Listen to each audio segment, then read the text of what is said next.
Oh, hi guys, what's up? It's me, John Avenger, once again, and welcome to another review. This is not a horror movie review. This is a review for the 2017 sequel to the long awaited 1982 cult classic Blade Runner. This is the sequel that I saw in the theater, Blade Runner 2049. Wow. Damn, this movie was freaking awesome. Don't believe what people say in the internet that they were complaining about this movie being boring. This was the most intriguing movie I've seen all year. That's not any Marvel movie or DC movie. I loved almost every single second of this movie. Yes, I saw the whole 2 hours and 43 minutes. I didn't stay for the end credits because when the movie was over, there's no post credit scene. But damn, the director Villeneuve, the guy that did Arrival and Prisoners and a bunch of other stuff, he knocked it out of the freaking park, and I'm going to tell you why. Ridley Scott, let's face it, did a tremendous job with the original Blade Runner. That movie will never be topped. This movie didn't top it, but it got pretty damn close.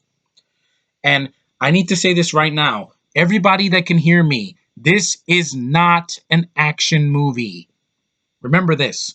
This is not an action movie. It is a psychological sci fi thriller with some action in it and with some fantastic performances by Harrison Ford and Robin Wright and Ryan Gosling and a bunch of the cast that's in the movie. It is a thinking person's movie. This is basically an Inception or an Interstellar or Arrival. It's very dialogue driven, but it's character based, and I cared about every single character that was in this movie. That was mainly in the film. The visuals, fan freaking tastic. Rogue One, kiss my sweet Latin ass. This is how you do it. This is how you make a dark sci-fi movie that with a great story and with great characters. No matter what you think of the running time, this movie was more intriguing. This film didn't have a downbeat ending. This film did something that episode 7 couldn't do. It has Harrison Ford and he doesn't die. Thanks, Josh, for telling me that. Because I would have hated this movie if he did. He's in the second half of the movie, so don't expect to see him in the first hour of the movie. But when you see him, he is freaking acting his ass off with Ryan Gosling. They have a fight scene. Also, this is not going to contain that many spoilers because I don't want to spoil the movie for people that want to go see it. But him and Ryan Gosling have great chemistry with the screen scenes that they're in. He has some great speeches about his daughter, and which I'm not spoiling. And also, when there's a scene at the end where and he's like, "You should have let me drown," but he's Ryan Gosling's like, "No, I did let you drown, but you got to go see your daughter. This and this and that." But it's a great freaking sequel. Considering how long this took to make, and Ridley Scott only produced a movie, you don't have to tell me, Sean. I know he produced a movie, but he didn't direct it. Villeneuve, the guy that did this movie, is freaking amazing. Like the shots in this movie are beautiful. The scenes in the rain, the scenes in the snow, the scenes in the city where there's like Japanese freaking lights, and it's a crazy light show. It looks just like the original film. And the best part of all, besides all the things that I mentioned, this is a sequel that does something different. It doesn't copy the original episode 7. It doesn't bore me to death like Rogue One did. It's not an unnecessary sequel like these Transformer sequels have been. It has great dialogue. It has an intriguing premise. Unlike that where it's 2049 and the replicants are being replaced by these newer versions. And there's a lot of great ideas in this movie. They have like scanners to scan their eyes, and they have freaking lasers to file a girl's nails. They have these freaking giant screens that are naked that like talk to Ryan Gosling. It's interesting. It got me involved. I was invested. I don't care how long the movie is. Lord of the Rings is very long. All three of those movies and The Hobbit. But if I care about the characters and I care about the story, I'm going to go through the whole thing. I'm with you to the very end, just like Captain America said in Winter Soldier. This film is freaking awesome. It isn't my favorite movie of the year. That goes to Guardians too, because I loved every second of it and I laughed. Here, it's a great freaking sequel. It's basically if you took Mad Max Fury Road, you chopped some of the action, but you make it an interesting sci-fi premise, and it's not a freaking agenda movie. Thank you very much. This is not a female-driven movie. It's a guy, Ryan Gosling's character, who's a lieutenant, in the freaking LAPD, of 2049. He's looking for someone, and people say, "Oh, he's emotionless. He's like this the whole time," but he acts his ass off in the movie. I cared about his character, which they named Joe later in the film. The girl, the cute girl that's with him in the beginning of the movie, who, by the way, is like a mix of Miley Cyrus and Mia Kirshner. She's very cute. I thought she's barely in the movie. She's basically a hologram that likes to, dress up for her man, and he wants to feel her because he wants to feel, what it's like to be human, to feel things, and it's really well done. It's not pretentious like Ex Machina. It's not freaking beating you over the head with fan service like Rogue One in Episode 7. This does have references to the first film. Got Decker, played by Harrison Ford, who appears halfway through, and he says, "I used to be a cop, and I was good at it." I remember the first movie. They show a scene. There's a flashback to the first film where they show Sean Young, where she has her hair up like she did in the original, and that's it. Though they don't mention Rucker Hauer, they don't mention freaking Daryl Hannah, they don't mention freaking. They don't have to show every single thing from the original, and I've only seen the original once. But this film is amazing. I don't want to hear it's boring. If you get bored by this movie, you don't like character-driven movies with a lot of tension and a lot of freaking atmosphere and gorgeous cinematography. This is one of the best-looking movies I've seen all year. Like I said, that's not a Marvel movie or a DC movie. It's amazing. It's beautifully shot. There were scenes in this movie I was like, wow, Villeneuve, you're knocking it out of the park. Like, this is a very, very great looking movie. And it's not a Star Wars movie. And let's face it, episode 8, you're not going to make me care about the hobo. The girls in this are more beautiful than you'll ever be. Mackenzie Davis is she's kind of like a prostitute and she's human. And she shows more skin than anything that Daisy Ridley's ever going to do. Enough said about that, because I'm not going to let her ruin my day. She's gorgeous, Mackenzie Davis. She has like this colored hair and outfits, like a short, a skirt, and she's feminine. She's not afraid to be a woman. The women in this movie are women. They're not dressed like dudes. And even there were some flaws in this movie. I will say it right now. There were a couple of things that I didn't care about, like Batista gets underused. He's only in the beginning of the movie. You don't see him again. He has like one fight scene with Ryan Gosling in the beginning, and that is it. Leto, once again, he gets underused in the movie just like in Suicide Squad. Is it as bad here? No, but I felt like I wanted to see more. What is with these people that they cast a great actor like Jared Leto and they don't use him? Why? I mean, David Ayer with Suicide Squad. I'm gonna hurt you, really, really bad. And he's in the movie for 10 minutes. Here, he's basically got the same running thing. And I blame Suicide Squad. Screw that movie for making him be underused in this film. I blame that movie because if it wasn't for that atrocity, I think Leto would have been in the film more and would have been more of a villain. He's basically a blind guy that talks a lot and he sees the birth of this a woman that has like goop on her and she's naked. This is an R-rated movie, by the way. Do not take your kids to see this. They're going to be like stunned at how graphic and in the raw the movie is. They show women naked. They don't ever show they don't hold back. There's no guys naked, so at least you can. There's none of that, but they do show women naked in this movie. Do not show this to your kids at all. It's for adults. But anyway, Leto is good in the movie. His acting is good, but he's underused. Why would you underuse him? I'm not going to blame Villeneuve because it's not his fault. It's the idiots that used him in Suicide Squad. If he had never done that movie, he would have been in this film a lot more. And Batista also because he was doing Guardians 2, which I'm not going to blame that because I'm like, it's a cameo, but it's fine. He was fine in his one scene. But underusing these people. Also, the British guy from The Walking Dead is in it, and he serves no purpose, really. He's a throwaway character. He's like, Ryan Gosling is investigating something, and he talks to the guy and looks through a book, and he's like, "Get out of here," and that's it. Useless. He's like the only Brit in the movie. Also, I didn't like the villain in this movie. The freaking bitchy lady that has like dark hair and has a long skirt, and she's looking for Ryan Gosling, and she's like, "Find him!" And I'm like, "No, I'm sorry, you are not Rutger Hauer." Girl, you are not Rutger Hauer. He had presence. He had scary, crazy eyes. He had he had this menacing voice, and he in the scene in the rain at the end of the movie, it's a great speech. Here, this lady just can't. She can't tie his shoes. They only put the villain as a female because of that feminism. But that is the only strike against it, with the feminism. It's not like there's a female lead, because there isn't. It's a guy, which I love that, because I'm tired of SJWs. I'm tired of feminism. I'm tired of women trying to be tough. We could be just as tough as a man, maybe better. Yeah, I don't buy it. I'm sorry. Get out of my face, villainous. I'm sorry. Those are the things that bother me in the movie. The pacing didn't bother me. I was like, I get to look at these gorgeous visuals, these amazing special effects that are not the centerpiece of the movie. They are actually part of the film. They don't distract you from the story like Transformers. Yeah. And it has a coherent plot. It's not like there's tons of flashbacks. There's only a couple. And the film is long, but it's not boring. If you've seen Interstellar, give this movie a chance, because I guarantee you, you're going to get sucked into this world. It's a beautifully shot, amazing. People that were disappointed with Ghost in the Shell, again, this is your second chance. I liked Ghost in the Shell, but this was way better. This is better written. It's fantastically directed. It has Harrison Ford in a movie where he doesn't die again. Suck it, J.J. Abrams. Suck it, Lawrence Kasdan. Yeah, you don't know what you're doing.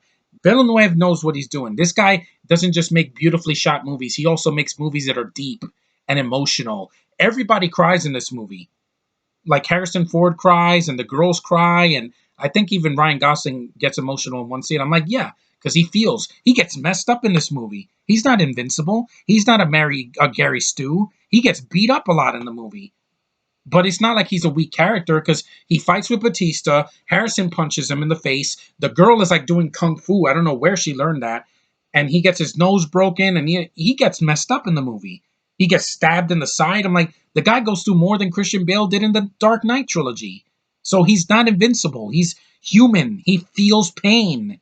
And I got that. I'm like, good. A male character that I can relate to. And it's an actor that I really enjoy. I liked him in The Notebook. I think he's fantastic in Drive. This is the same performance. His face is telling you the whole story. It's not like he has to have a ton of dialogue and give witty one-liners to be interesting. No, Villeneuve directed him to a T. And if people say it's boring, they don't get this movie. You have to use your brain. This is not a shutting your brain off kind of movie like Mad Max Fury Road. This is better. This is better directed. This isn't mindless action scene. What a lovely day. Da, da, da, da, da. Let's make noise on a guitar. Let's throw crazy things in your face. No, this is subtle. Subtle. And I saw the movie. There's the proof. 11:30, 2 hours and 43 minutes. I sat through the whole movie. I didn't get up from my seat. I didn't leave to go to the bathroom. I sat through the whole thing, and I was entertained. This is my third favorite movie of this year. Suck it, haters. You are never going to do a movie better than this. This was 35 years after the original, so give it a break.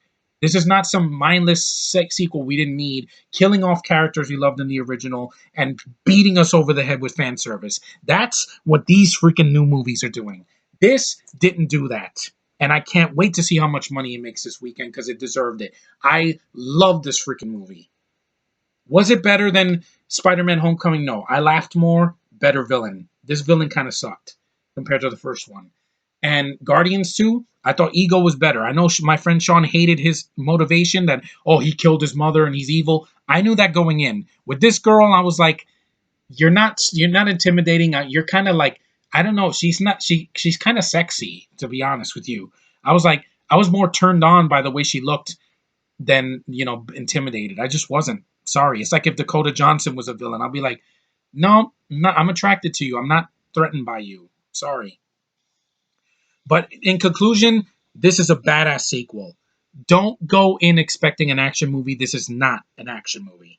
This is a sci-fi thriller with a lot of great ideas, fantastic visuals, fantastic freaking cinematography. The sound and the editing is amazing. The freaking score, I felt it through the walls. I was like, wow, this feels like a Christopher Nolan movie. And people don't complain about that.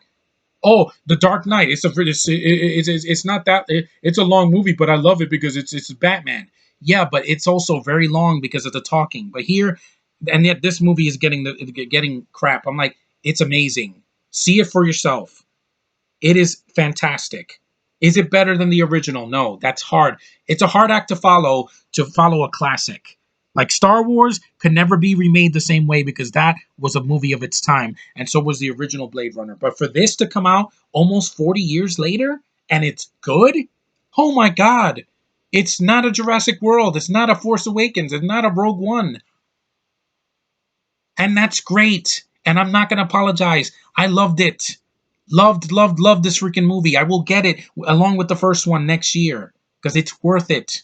I want to see that on Blu-ray. I want to see these mind-blowing effects that were done with the best of intentions. And also it has practical. It has real sets, real places. It's not just green screen where Ryan Gosling is just looking at nothing. No, he's actually on a set with these actors and he's giving a great performance. If this doesn't get a bunch of Oscar nominations, I don't know what they're thinking. They're higher than a kite because this movie is amazing. It is. It's flawed. Like I said, there are scenes that go on too long. There's actors that are underused, and the villain sucks. Just like in Suicide Squad, and also freaking Wonder Woman. I didn't like the ending. I'm sorry. That's why that movie's not in my top five because I thought the movie was good, but the ending kind of sucked and took me out of it. Same thing here with the villain, the girl. I'm sorry. She's only a villain. She's only a villainess because of those stupid SJWs. But I'm not going to blame Villeneuve for that. I'm going to blame every one of those useless SJWs that think every movie needs to have a woman. Did you see Dunkirk? There's no women characters in that. But anyway, Blade Runner 2049 kicks ass. Don't believe the haters. The rumors, Sean, this movie's not boring. You might find it boring because it's very long. But so was Pirates 3, and I was bored out of my mind. That's supposed to be an action movie with adventure aspects. It's not supposed to be repetitive dialogue where I'm like, oh my God, just please end. With this movie, I wanted it to go on another hour. I didn't care. It was that good. It's a great freaking sequel. The critics are praising it for a reason. It doesn't top the original, but it didn't need to. It just needed to be its own movie. Take notes, J.J. Abrams.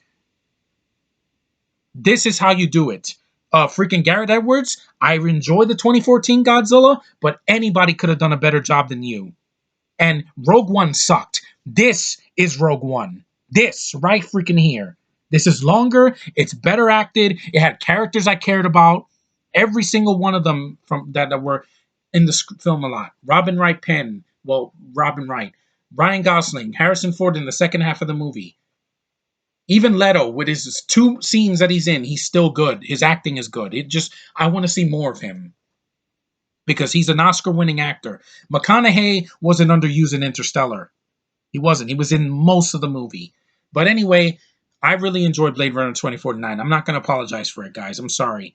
I wanted to be intrigued. I wanted my brain to be tickled. I wanted to think in a movie. I haven't been in the theater in 3 months, and I saw a lot of crappy movies on my computer over that time.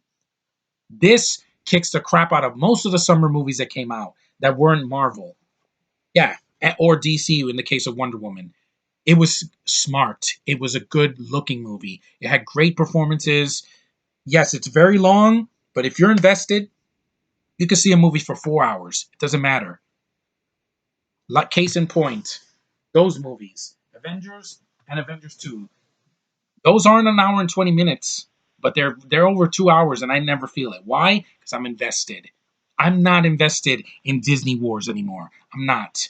I want more sci-fi like this because it's my favorite genre. It's my thing. It's the things that I can watch, and when it does it right, I'm not going to apologize for it ever because this is my YouTube channel, and I say Blade Runner 2049.